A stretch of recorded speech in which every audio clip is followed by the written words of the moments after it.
Hello, hello, welcome back. I know COVID-19 and all of the closures, quarantine hit all of us in different ways.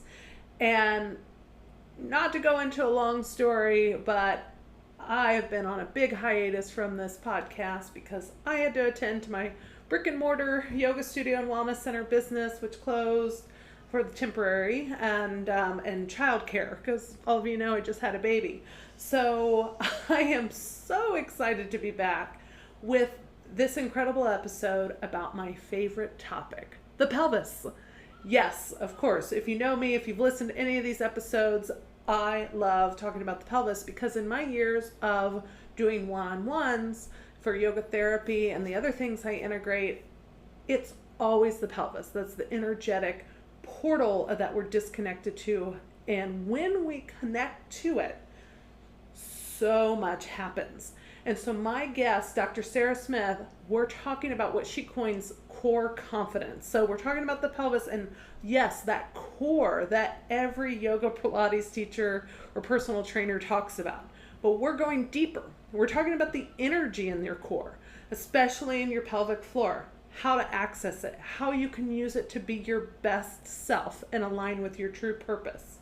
So Sarah is a doctor of physical therapy. She's a yoga teacher. She's also an intuitive coach. And so I love it when she combines her Western medical expertise with her intuition and a mind-body approach. And you know I love that because I respect both worlds and I love the integration. She has the unique ability to quickly uncover core hidden blocks and transform them into growth opportunities. Yes, these blocks exist in our body. Yes, sometimes physically, but a lot of times energetically. And in the yogic model of healing, the energetic layer, it cannot be ignored. So one of the things, while I've been in the black hole of COVID-19 and I'm emerging from it, excited to be back, but I was working with my designer to create a new ebook. So it's a 15-page ebook and it's all about natural methods to reclaim your health, boost your immune system using the yogic model of healing, digestive health and nutrition, and more. So you can get your hands on this for free. Just check out the link in the show notes on your podcast app, whatever you're using, or on my website at alissafennick.com. So I'm excited for you to get this because it's chock full of information that will help you right now with whether it's anxiety, whether you're worried about your health, immune system, all of it. It addresses all of it. So check out the show notes, get that, and I can't wait for you to join our conversation with Dr. Sarah Smith. Enjoy. Let's dive in.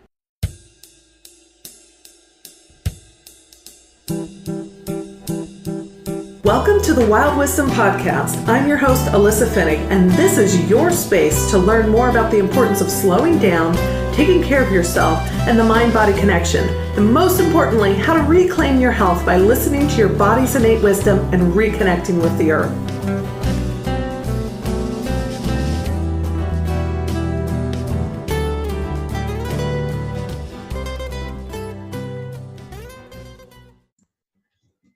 Welcome back, everybody. I'm so excited to have Dr. Sarah Smith with us.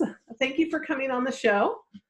Thank you for having me. I'm excited to be here. Yeah, well, I mentioned prior to the call, our guests, or I'm sorry, our audience really love when we talk about the pelvic floor, pelvic energy, pelvic awareness, and today I know we're going to talk about core confidence and that sort of thing. So.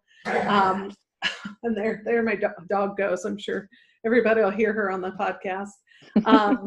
But I'm very excited to have you on and explore this more. And especially because I know you not only explore it from the physical side as a doctor of physical therapy, but also from the more spiritual, energetic side, which I love as well. Yes.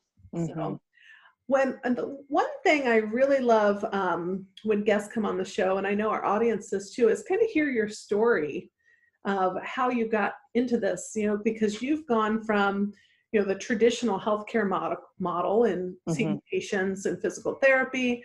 And now you're combining spirituality, coaching, yoga, physical therapy, and more. And So beyond, what's your yes. story?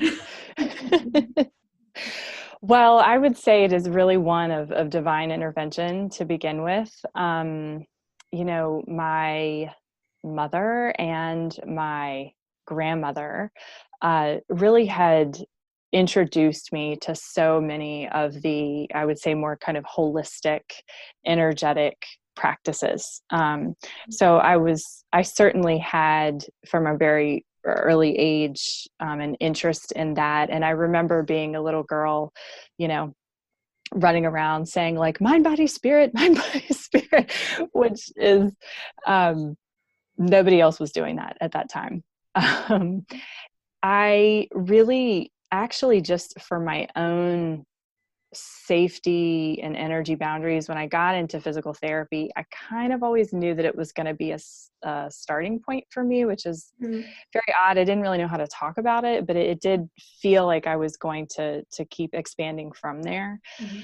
Um, but everything really naturally started unfolding when I began really working as a specialist, so to speak, in chronic pain management. Mhm. Um, I just realized that I had this knack for being able to really meet people where they were, and not try to shove them into a box as far as their treatment went when I was dealing with chronic pain, and a lot of that meant neck and back pain. Mhm. And from there is where I really started learning about the pelvic floor. There's an incredible researcher named Diane Lee out of Canada, who just has really cracked open the world of pelvic floor physical therapy, in my opinion, as well as so many other great researchers and instructors.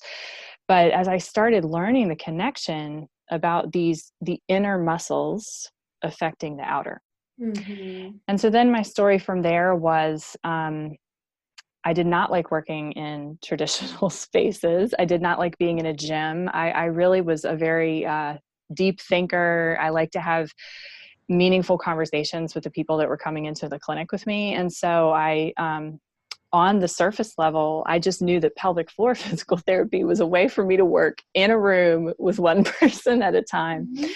Mhm. But then as I started to do that, I also was experiencing a lot of burnout myself. Mhm. Um, so I started to attend some yoga classes, and it was one of the most defining moments in my life because for the first time ever, really understood the amount of tension that I was carrying around in my body, from my past and just from stressful events, on a day-to-day basis. I had no clue. I was not in touch or aware with that piece at all. Mm. Wow. And Mhm. so I really started diving into the world of yoga, and eventually, like years later, I went to do a certification for yoga that was over a year long, and then really continued my training with her. Her name is Anna Pittman, Mhm. with the breathing space, and she's also a transpersonal psychologist. And Oh. so Mhm. again, like I just kept finding my way into these worlds that were really combining lots of different modalities. Mhm. So while I was noticing my own tension, um, and connecting kind of the pelvic floor with the back and the spine and the rest of the body, I started really noticing it. There was just a lot of trauma and past experiences housed within the pelvis. Mhm. Um, there was a lot of tension that's being held there. I can totally geek out and talk a little bit more about, the brain to the pelvic floor connection. But I was realizing more and more that I really couldn't effectively get anywhere with my clients if I wasn't acknowledging what was happening up top as far as their thoughts, their stress levels, their need to live urgently, their need to fix everything. Mhm. Um, it was very connected, and it was connected with me too. So I went on a personal journey of um, relaxing my body just continuously Mhm. all day long. Anytime I noticed that it was tense, I just went on this, like, no one knew I was doing this. I just kind of went on this tension of like, oh, I noticed my abdomen is just cinched up tight. Let me let that go. Oh, my throat feels like it's kind of closing up. Let me see if I can open that. And so I don't want to ramble anymore, but that's the long and short version of kind of how it came to be. I realized you couldn't have one without the other. Yeah. Well, you're a total kindred spirit because, having that journey and being exposed to different things, and also because you're seeking out yourself. Like we all have our Yes. stuff, even if we're experts in certain areas, or we're in the healing professions, or or healthcare professionals, that sort of stuff. Like everybody has their stuff, and Yes. it's these things that we do, be it yoga, meditation, the psychology, Yeah. that brings the awareness to it. And then Mm-hmm. oftentimes we are working with things or attracted to things because we're noticing it in ourselves. And 100%. yeah, exactly. And so, Yeah. so it, but, and I know that's what led me down that path. So listening to your story, I was like, I totally get that. I mean, obviously Yeah. different paths, but very similar in like you're starting to get attracted to and want to learn more because you're exploring it for yourself. And Yeah. then you probably also found you attract a lot of people like you into your practice. Absolutely. Yeah. So much. And one of the things that just made me think about this, to share about my story too, is I got into physical therapy, like a pelvic floor physical therapy, kind of for what I would begin to think on the surface level is just selfish reasons of, okay, I want to work with somebody one-on-one. Mm-hmm. But what was fascinating, because we were talking prior to recording this, I was, when I got into pelvic floor physical therapy, I was pregnant with my oldest son. Mm-hmm. And I used to say that, because after I gave birth to him, which I did naturally, and it was a pretty, consistent, quote unquote, normal labor without too many complications.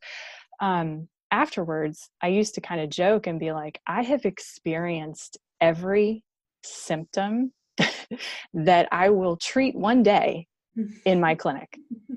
Anything that could happen: incontinence, fecal incontinence, abdominal pain, back pain, hip pain, pelvic pain, urgency of urination, all those things. And they might have come like quickly to me and resolved decently quickly, but it was like I empathetically knew what was going to happen. But what I didn't realize until recently, over the last several years, and my son is almost 7 now, is that when he was born, we pretty quickly learned that there was something unique about him. Mm-hmm.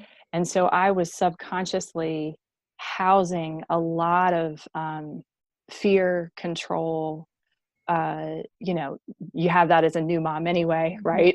The mom guilt and this and that. And I was housing a lot of questioning and pain and sadness, and it was showing up throughout my body. Mm-hmm. Yes, it's amazing how that will happen. Yeah. Yeah, well, thank you for sharing that, Sarah. I know I've shared in a past episode, so my hips went out at 36 weeks and I was on crutches. And I'm a little loosey-goosey in the pelvic area, but I know I'm tight in other places. And I'm due to see a women's health physical therapist to work on my pelvic floor. And so Natalie, who was in one of episode 32, I told her I'd come see her since she's local. Yes. But I know it was fear related because I'm a single mother, and and her father left when I was 6 months pregnant. And I was like, logically in the mind, oh yeah, I can do this. I know I can. Well, I'm doing it. Absolutely. I knew that. But my body was like, deep down, that fear was there. And my body was like, I'm scared, Yeah.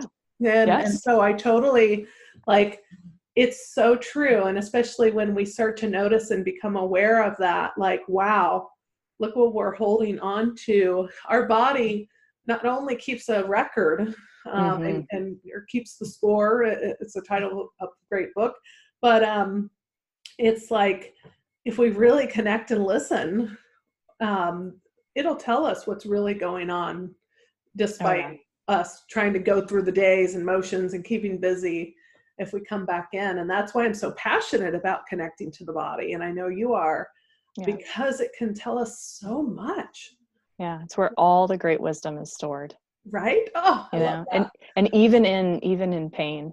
Um, Mhm. you know, I saw that as a physical therapist, and I'm sure you have too. You know, I've had, if I cannot even count on my fingers and toes of the hundreds of people who will come in and they'll say, if I could just cut out this area, you know, or if I could just maybe, they just disdain for a body part. And I get that very much, you Mhm. know. It's not a judgment, but it would come with this deep sadness of, if we can make it safe enough to have a conversation, then there's usually a lot of wisdom about next steps, you know, because so many people feel overwhelmed. Like even those of us who are like, you know, type A, you know what to do in business, get it done yesterday, really go getters. Sometimes things within your own body, your own life, relationships can get really confusing. And it's really just because you've stepped back into the head and you've gotten out Mhm. of the body that houses that wisdom, I believe. It's what No, I I found. completely agree with you, and that's why I was like, we're total Yes. kindred spirits, because we're on the same exact wavelength, and I love having conversations with people who, like, we think the same way, because Yeah. then, for one, I don't feel like I'm alone in my thoughts and how I approach things, because, yeah. On a side note, I have worked in the hospitals as a yoga therapist, and I knew, I was like, this isn't for me. I thought it was what I wanted, and I Mm-hmm. was like, no. And so I'm glad it's evolved into this. Yeah. But it's nice to talk to people who have that similar thought, and you can see it. And when I mentioned, you probably attract people who are like you end up, when you're working in this space, and following and aligning with your heart's calling, um, working with the people who are ready, like, Yeah. eventually, like, of course, it wasn't always that way, I'm sure, but and then who are ready and open to that. Oh, there is a mind body spirit connection. Yeah. There is something, why my back keeps nagging me, or my hip or neck. There is a physical reason, but there's also an emotional or energetic reason, and Mm-hmm. exploring that. And so it's nice when you get to work with people who are open to that, and help guide them in some way. Because there's $100%. so many layers of resolving something. So Yeah. yeah. We're complicated beings of multiple, many systems, you Right. know. So Right. we have to consider all the systems. Yeah, exactly. Well, and I know you're very passionate about what you call core confidence. Mm-hmm. And so will you explain that to the audience? Like, what is core confidence? And we talked before, and that I'm also passionate about this disconnection, especially for women. Men have it too, of their pelvis, and the physical, the energetic, all of the layers there, but just a real disconnection. And I saw it in my private yoga therapy practice for Yeah. years. And then I worked to connect to my pelvis, and I still do. I still Mm-hmm. work with that. Um, the example I gave when I was pregnant was a perfect example. But talk about this disconnection and what you call core confidence. I'd really love to hear it. Oh, absolutely. I love talking about it. Um, so I'm gonna start with the disconnection of the pelvis piece, and I'm gonna start there.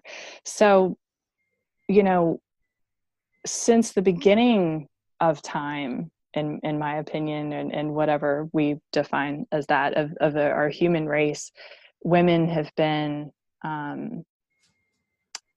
cast aside, you know, not respected. Um, the pelvis has been a very tumultuously charged part of the body. And interestingly, for those of us who are interested and have studied the chakra system, we also see that, fascinatingly enough, it is the seat of our safety and security and a lot of our familial history. So it's a very generational part of the body. And since we carry with us DNA from so many generations prior, at least 7, so we think, it's just a part of the body that we all have been trained, not men in very different ways, but absolutely it's with men too. But we'll talk about women specifically here. Really to think that I always tease and I call it the unmentionable area, because it's one that we want it to work. We want it to work well, and it should never not work correctly. Otherwise, we don't want to think about it. And that's just on a straight physical level, but we don't really want to think about it. It's just such a powerful part of the body that brings about very charged conversations, right? Well, Either, well, we were putting it taught out there not to talk about it. Yes. And shamed. I remember a client, tell me, that's dirty, blah, blah, blah. Like her mom said that to her. She didn't say it about herself, but it's like, and so somehow along the line, her mom was taught that. And so it's amazing, like how we're conditioned. And then of course we're disconnected. Years and generations of conditioning like that. Absolutely. And this is going so far out on a limb for me, but I'm going to just speak my truth, that I think that a lot of that is because in the collective, we realize that there is so much empowerment in this area of our body that if we are to let it out, I think that there's just forces out there that are like, uh-oh, which it's coming. Like, women leaving a legacy and making their mark is happening. It's going to be coming. And in my opinion, I feel like we need to be doing a service to ourselves, as well as men, to connect with this part of the body so that we access real wisdom. Not just like what we think somebody wants us to do or whatever like that. So that's the disconnection of the pelvis in my opinion. And of course there's lots of other reasons, like even just on a straight pain standpoint, if you have somebody who's had chronic pain, chronic leaking, chronic incontinence, it's embarrassing. And so they anywhere in the body that you have pain, you 9 times out of 10 people want to dissociate from it, because if you can't fix something, it's like you just got to keep trying to move on and do the best you can. So it's really something that happens. Now, one of the, research describes this. We see it. We don't even need research to describe it, but thank God there is research out there. Women in general are more prone to, because we are very in community and more familial. Like research shows that when we gather 2 or more, and we're under stress, that we have a stress release hormone cascade that occurs. Okay. And so we're very tribal in nature. Again, not that men aren't, it's just, that's what the research has shown. But interestingly enough too, women are also very prone to not feeling good enough, lack of self-worth, lack of self-confidence, and really looking to external factors to receive that validation. Well, that in my opinion is external confidence. Okay. So like we're constantly wanting to build ourselves up, right? Like right now, I want you to like me. Hopefully, I like you. Like, we're always kind of looking for this validation. I like you, Sarah. So I really do. I know. I love you too. But I understand exactly. Yeah. And so we do this because, again, we've learned it. It's just a behavioral pattern. And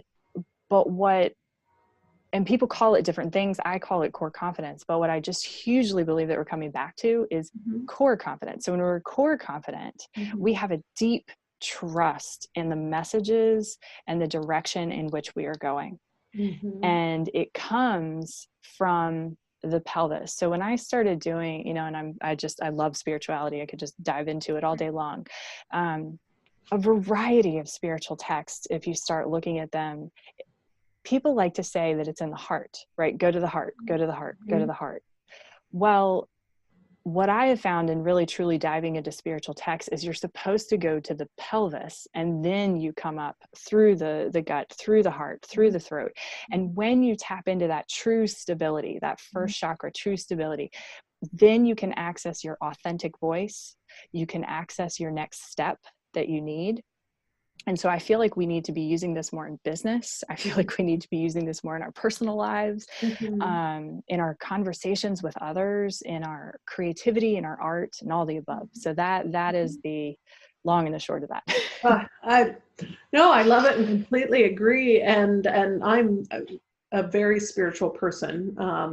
While I was raised in a Catholic religion, and I've reconciled a little bit of that, but I'm very spiritual. So, when it comes to the energetics, the spiritualities, and that sort of stuff, I love. And, having that trust and faith. I've been talking a lot about that in my Facebook group, the Wild Wisdom Collective, because I found that having trust and faith in yourself, and there's a spark of divinity within all of us, but in something greater than ourselves, whatever that is, whatever that means to people, is really what helps us align somehow and connect with that wisdom, but we have to also connect with ourselves. But I know for me personally, and I kind of have 2 points I want to share.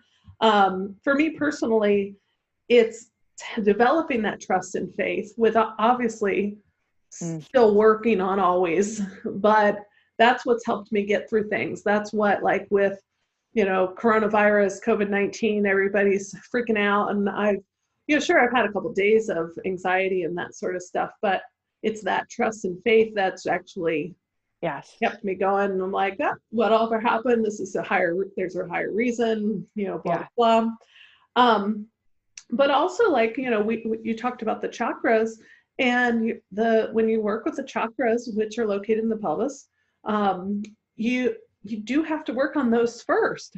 Like, that's what people start to get into, the spirituality or the energetics of something, and they're like all up in the higher ones.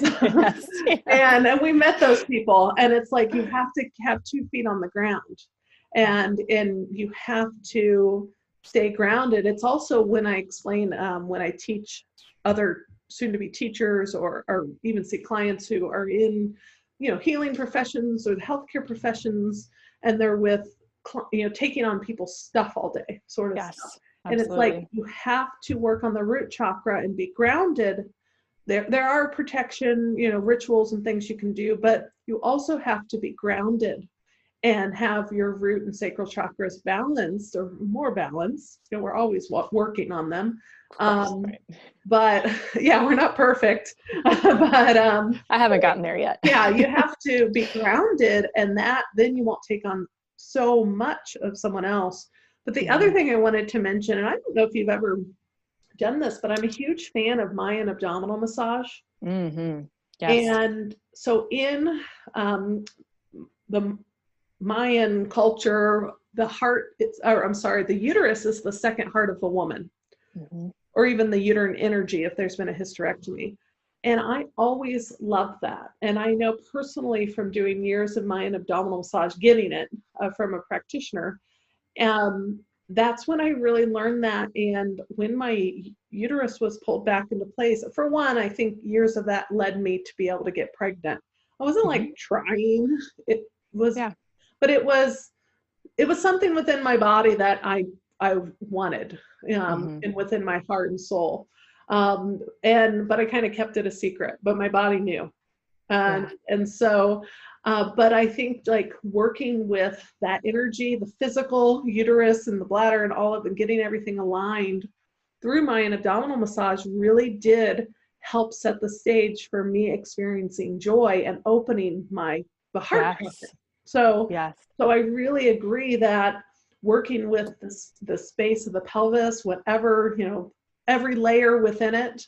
And I just love that. And I'm thankful for Dr. Rosita Arvigo for working with Donna Lehio and documenting everything and bringing that elsewhere, because it's so amazing. Now that's not internal, work, which I know as a physical therapist would do, but it's still very powerful. And I think every woman should get Mayan abdominal massage and go to a women's health PT, and it's so profound. So I just wanted to, and actually once when I had it, it took a few sessions because I held tension down. I mean, I probably of course in some ways. I remember feeling like when my uterus went into place, like this alignment, like it was really interesting. Like it's the Sushumna Nadi in yoga, that central channel. And that was crazy, but just remembering it's the second heart. And I love that description, the second heart of the woman. And I love that you shared that you're seeing, in these spiritual texts that we need to work on, the pelvic center, whatever, multiple spirituality, different sort of things talk about. I love that. Yeah. I mean, I've never actually heard it called the second heart of a woman. But I've had Mayan abdominal massage and had always wanted to actually take one of the courses. So that is, it's like 100% it works, and it's funny, the internal piece is really important. And I can't believe I'm saying this as a pelvic floor therapist, because I used to be on the very other end of the scale of like, unless you do the internal piece, you're really not going to get anywhere. But what I found was that there is so much trauma that you really do have to sometimes meet people where they are. And I use the word trauma very, very lightly, because some people have just had a knee replacement that they didn't know that they were going to come out of surgery a specific way. And it was abrupt to them, and it felt like a violation, and, or, a series of bad relationships, for example, not necessarily abusive relationships. But so I use that term loosely, and I think, so I love how you talked about the tension that you acknowledged that you were feeling, because it was the same thing that I acknowledged on my path.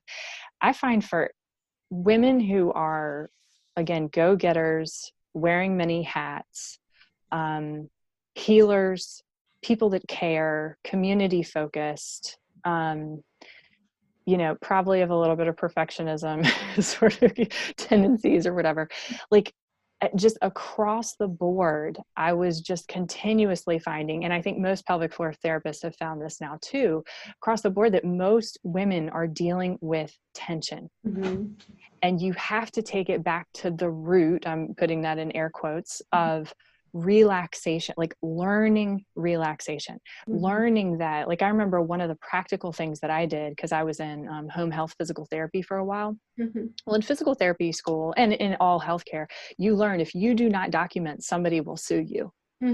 Well, I was going like way above and beyond in my documentation, to the point that I was a exceptional documenter, and I was training others in the field how to document well, but it was also taking a toll. And so I had to practice, okay, can I dial down a little bit my need to rebalance myself, so to speak, and to let go of some of the tension. And that process, in my opinion, is a shedding process. It's one of the reasons why I do so much advisorship and coaching now, is that it's a shedding. You get someone to learn to relax their physical body, to relax their schedule, to relax, how they're communicating. And then you take them into the core. That then, like you said, it's another modality of getting that alignment. And when you have more alignment, physical alignment, spiritual alignment, mental alignment, I think you have to find the path of least resistance for each person. And usually once you find the one that works for them, then the others will start, coming in line too, but you have to find that path of least resistance. And once you find that, it's amazing to see the creativity that is unlocked, the energy, the focus, the finally able to follow their dreams, clarity in what they believe in and what they can stand for. And again, it's a big mission, but I just firmly believe that we need women in roles that are living in that particular way. Mm-hmm. Mm-hmm. We don't need any more women leaders who are stressed out, who are living in the masculine, Mm-hmm. who are constantly trying to climb the ladder to success in a way that's completely burning them out. I don't think we need that. No, I completely agree. I've actually spoken on leading from the feminine a few times, and and using the feminine principles, and using horses as an example of like, and because they're matriarchal in their hurt, and leading from the feminine. And so I think that's important for people to understand. And maybe we'll have to do a little bonus episode on and talk more about that, because that'd be fun. I love that. And I love that we're aligning there, because people, and I'll talk about, I guess that reminds me of, who I am today is very different from who I was 10 years ago, or even starting out in the workforce. Because I've had wonderful bosses, and I remember a woman who I love. She was kind of a mother figure, but she didn't have any children of her own. But at the same time, she was a very masculine energy figure, like looking back. But I remember learning, like, and because I'm everything you described, like the type A person and the perfectionist, like me. And that's why I always say, like, if I can like chill out, everybody can. But and she was like that too. So she liked having me work for her because I was detail oriented and could do that. But there were certain things that I remember going, I'm never going to do that. I'm going to take vacation. I am going to make sure that I don't treat an employee this way, or I'm going to, blah, blah, blah, blah, blah. Because so I learned from her a ton, but I also learned how I didn't want to be. Now, of course, at that point in time in my early 20s, I didn't know what feminine leadership was, or even anything. Like I told you I want to write a book, and a lot of it is about my journey into connecting with my femininity, because I didn't know what that meant. Right. And it wasn't until a woman told me, she came up to me, this older Russian lady I met through a holistic group in Indianapolis, and she looked at me, and I was wearing a dress, and I don't even often wear dresses, but she looked at me and was like, "You're a mix between your mother and father, but you're too much like your father, and you need to hide your balls." And I was like, I said, well, this is why I do yoga and meditation, because I am aware. I'm trying. But when you're in the workforce as a woman, and you don't know any differently, especially because a lot of women before us who might have been part of the feminist movement, which we're thankful for, weren't taught either. They're leading with more masculine principles and burning themselves out and stressed out, and work is their life. So that's what we learn. And I know that's what I learned to be like, because I was already, this overachiever, top nurturer, perfectionist, and then brought it to the workplace. And so you're trying to do all these roles, and you don't know there's another way. There's another way to lead and work and be, which without being looked down upon as weak, or that you can't do enough, that sort of thing. And there actually is another way. Yeah, I was going to say, as a question to you, like, how did you find how has it been balancing those two ways, right? Because you don't want too much of one and not enough of the other. It's really important to incorporate both. So, like, how did you find that you blended those two? Well, I'm always working on that. But I would say, so with owning the studio and everything now, I know I still led a lot with the masculine energy, and I know that there are people out there who think I'm an asshole. And I don't care. Like I have to let that go, because I can't, not everybody's going to like me. Yeah. But when you're running a business, like, it's very different than a lot of personal stuff. Hmm. However, at the same time, I know my manager has said to me, like, and she's even mentioned, like, she loves the way, like, I was always be open and upfront with her.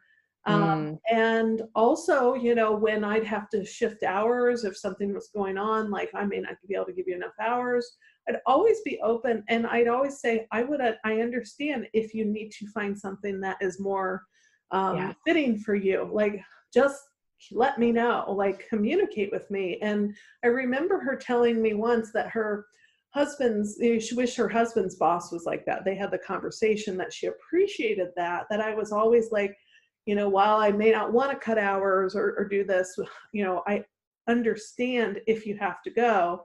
Like, I was always just open and collaborative with her, and Yeah. she That was stayed the with word I was me. going to use. Yeah. Yeah, Communicative collaboration. and Yeah, collaborative. that's a feminine leadership principle. Absolutely. And so, she was always really appreciative, and I have an amazing team. And I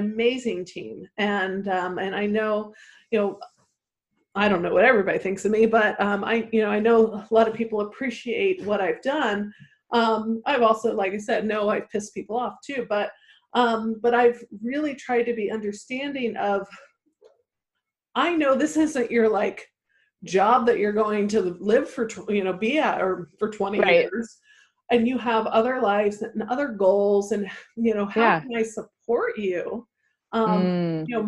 My only regret, honestly, with the studio is that I didn't have enough time to do more goal setting and that kind of nurturing. I'm just run ragged most Yep. of the time. But just being open and honest and communicate. And I remember my manager just saying, I really love that, because you're just upfront. Like, Right. here it is. Here's the Or deal. I won't try to pretend I'm having a day and I'm grouchy or whatever. I'll just be like, I'll Yeah. just be honest. I may not be as, nice today because I'm just not feeling good or something. And she just liked that I would be upfront and whatever. And in turn, like, we've had a great relationship. Yeah. And I love that. And even, with the whole COVID-19 stuff, like, we still communicate and have a great relationship. And I just love that. And she could have easily left and been like, I don't need your piddly hours per week. Right. I'm leaving. But she enjoyed the environment in which she worked in, and the flexibility, and I guess my leadership. Absolutely. So that's, I guess, one example. And that is also from just, those years of learning that I didn't want, if someone wanted to leave, for example, and take a new job that worked better for them, or it's not personal. It's, Mm. if for me, it's it's how business is. I mean, like, Yeah. it's not the age of someone going in and working 20 years, especially in my fields. Absolutely. That sort of stuff, and getting a pension, that sort of thing, it doesn't happen. And it's about nurturing and growth. What I wouldn't like, of course, is if somebody came in and, like, used you and then left, sort of stuff. Yeah. But I weeded those people out pretty fast. And that's where probably that masculine, but you need to have the masculine You got energy to have for it. that, especially Yeah. running a business. Absolutely. And so, because there are people who, will take advantage, but there's also just not having you need the synchronicity in a staff. And, Absolutely. you need staff as a leader. Here's, look where our conversation's going. Staff as a leader who support and respect the leader, because I see this, and we could talk again a lot more on this, support and respect the leader, but also there's, of course, mutual respect going both ways. And then Absolutely. having their skill set, that they're empowered to do their own thing, and there's someone not Yeah. micromanaging either. Yeah. There's a lot of things that can shift and happen. And people just don't know, because I remember when I first became a manager, no one taught me how to manage people. Oh, right. Or if they do, it's so boring. I have a client right now who I'd been working with for a while who went, to like an administrative, received a business degree, Mm-hmm. and she can conflict resolve like the best of them. Mm-hmm. But it was still really actually so energetically draining for her, because I like to think of us as a battery, and we only Sure. have a Yeah. finite amount of energy. Mm-hmm. And she's very, type A, professionally driven. I'm going to hard work. I'm going to get the job done. And so she would pour all these kind of resources, into conflict resolution. But then what would suffer at home is her personal life. Mm-hmm. And so many of my clients have that. They've got they're hardwired to Mm-hmm. make the directorship role work, or make the business work, or whatever. It's just what's happening personally. Yeah. But the other thing that I was going to add to what you were saying, and I have a feeling that you were doing this too, is when I have helped women tap into their core confidence, they very in a grounded, but very loving, right? Because you've got to tap into your pelvis, be aware of that, and then filter your wisdom up through the gut, through the heart, and then through the throat, so you can actually speak. And Mm-hmm. when you do that, like if you come up into a situation, in running the studio, for example, if you're leading from that place, from that sort of core confidence, Mm-hmm. you kind of have an intuition and a connection between the two of you, so you can very easily and more easily conflict resolve, Mm-hmm. versus if you're what I call like living up in your head, you're frustrated, you're feeling disconnected, you feel like you've been snowed over, or somebody's taken Mm-hmm. advantage of you, or vice versa. Maybe the employee feels that way. Yeah.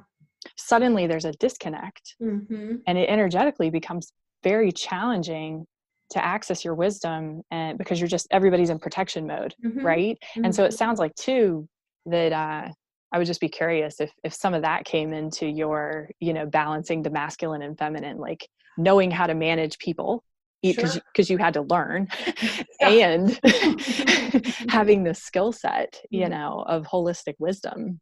Well, probably not intentionally, or like being aware of that at first. But I Oh think yeah. that developed the more I worked on myself, the more it happened. Because I know I've had instances where, I was totally more in my head, and that was, and I'm really just speaking more towards the studio because I've owned it for 5 years, and while I've Yeah. worked on myself for a long time, like especially intensely in the last 5 years, prior to that, I guess, or I wouldn't have ever wanted to open a studio, but like, wasn't, maybe it was on a subconscious level, but not really conscious, but I do know the correlation of when you do get in tune with yourself and you start to do more of that reflection, personal development, connecting with the core, the pelvis, and the root Yeah. wisdom, that it naturally comes up and comes Things are out. easier. Yeah. Yeah, things are easier because it took me a while to get this wonderful, amazing, cohesive staff we have. Mm-hmm. And it does, that just is sort of a nature of a business and leadership anyway. But it was just like, now it just flows, and Yeah. despite being closed because of coronavirus, but like Yeah.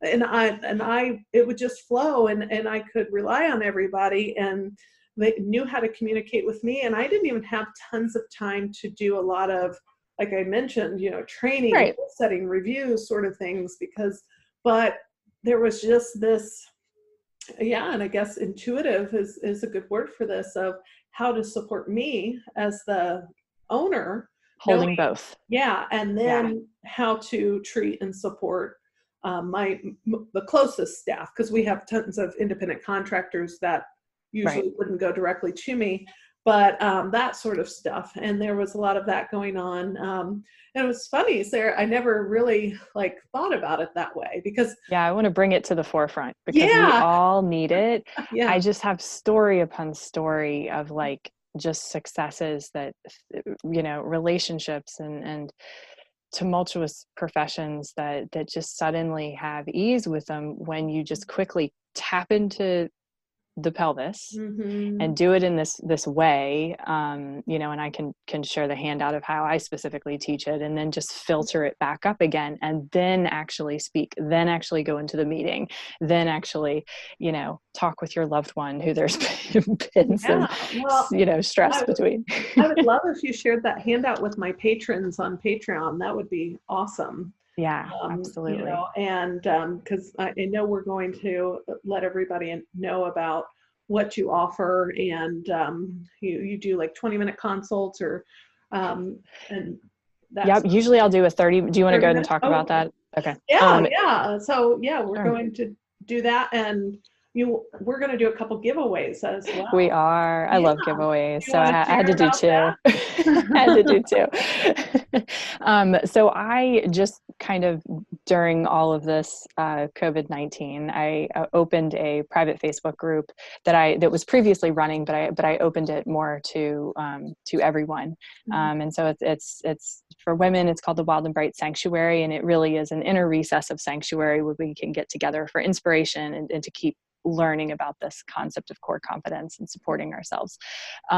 So within that, I had decided to create with a local artisan a leather keychain that says have courage and be still, live wild and bright.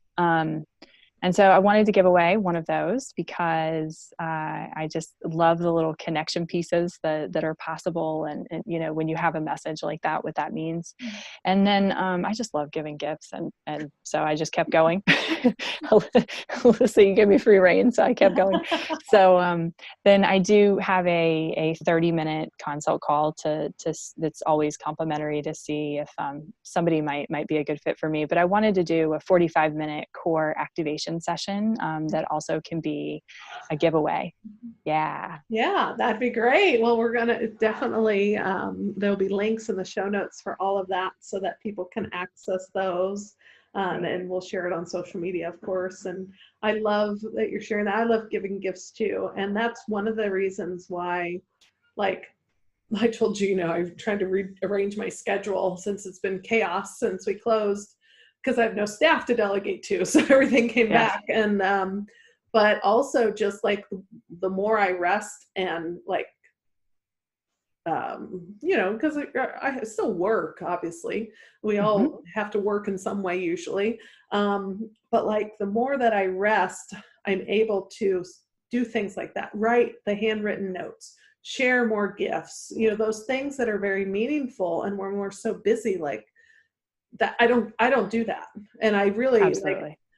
I always feel bad because I haven't done enough of that for my staff, because I've always been like cranking out everything else. And that, but I love those little appreciation. My grandfather taught me the art of handwriting and writing letters. We always wrote letters to each other.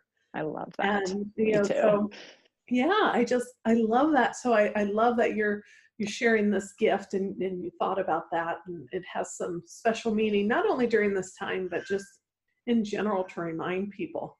Yes. Wild and bright and courage to be still. Yes. It's a big one. I practice every day.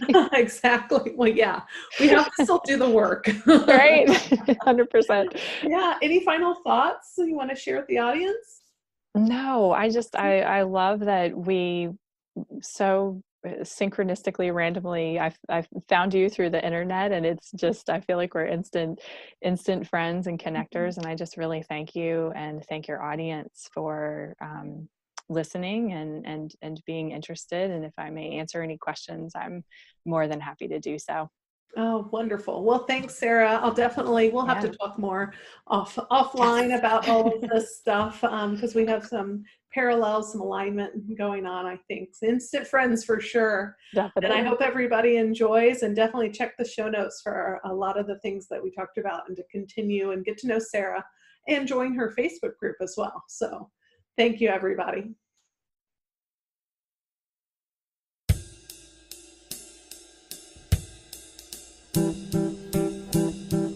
So, I want to hear from you. What did you think of today's topic? Direct message me on Instagram or Facebook, or better yet, join the Wild Wisdom Collective, my free Facebook group, and chime in on the discussion. I look forward to hearing your thoughts and insight. And if you love what you're hearing, please take a moment to click the button on your smartphone to subscribe. Or, better yet, write a review and tell me why you love tuning in. And maybe you'll be featured in our listener spotlight on a future episode. I cannot wait to see you again, same time, same place next week. Wild blessings.